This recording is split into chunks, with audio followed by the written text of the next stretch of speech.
Presiden Amerika Serikat Joe Biden tidak hadir dalam KTT ASEAN kali ini dan KTT Asia Timur di Jakarta serta digantikan Wakil Presiden Kamala Harris. Pertanyaan muncul lantaran pada saat yang sama Biden bakal bertemu pemimpin Vietnam secara bilateral setelah KTT G20 di New Delhi.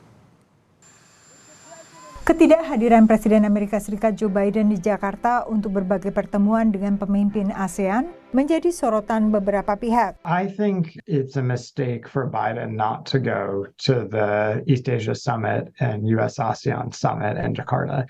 And the reason is that this is seen in many ways as a litmus test of US engagement in Southeast Asia and in the region more broadly.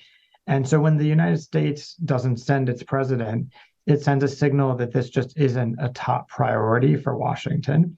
Ketidakhadiran Biden bersamaan dengan minimnya kerangka kerjasama ekonomi di saat Tiongkok lebih proaktif. The big issue that is really frustrating a lot of people, the United States is introduced the Indo-Pacific Economic Framework and pulled out of the Trans-Pacific Partnership, but Washington doesn't appear to have a positive trade normalization.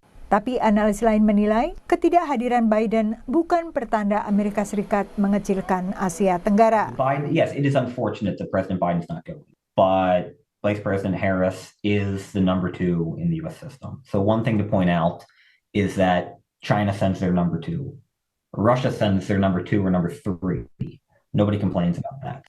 Kepada VOA, Gedung Putih juga mengatakan di bawah Presiden Biden-lah Gedung Putih menjadi tuan rumah KTT Amerika Serikat ASEAN pada 2022.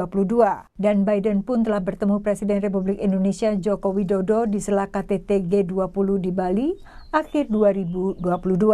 Tahun ini KTT G20 digelar di India mulai 9 September dan Presiden Joe Biden dijadwalkan hadir.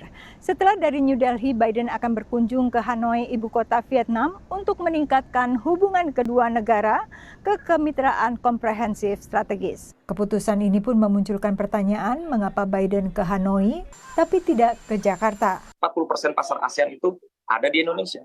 40% kekuatan atau populasi ASEAN ada di Indonesia, tapi memilih tidak berhenti dan mengirim administration yang lain lalu pergi ke Vietnam. Hal ini menunjukkan bahwa dalam konteks dealing dengan China, Vietnam itu lebih strategis dibanding Indonesia. Sementara itu ASEAN terus dirundung kebuntuan menyikapi krisis Myanmar ataupun sengketa Laut Cina Selatan. Biden memilih datang ke Hanoi daripada ke Jakarta karena datang ke Hanoi ada hal yang kemudian cukup penting untuk dibahas oleh Biden terkait dengan strategic partnership dengan Vietnam, sedangkan ke Jakarta dilihat tidak ada hal yang mendesak yang kemudian harus dibahas. Sebaliknya Presiden Tiongkok Xi Jinping akhirnya memutuskan tidak menghadiri KTT G20 di India.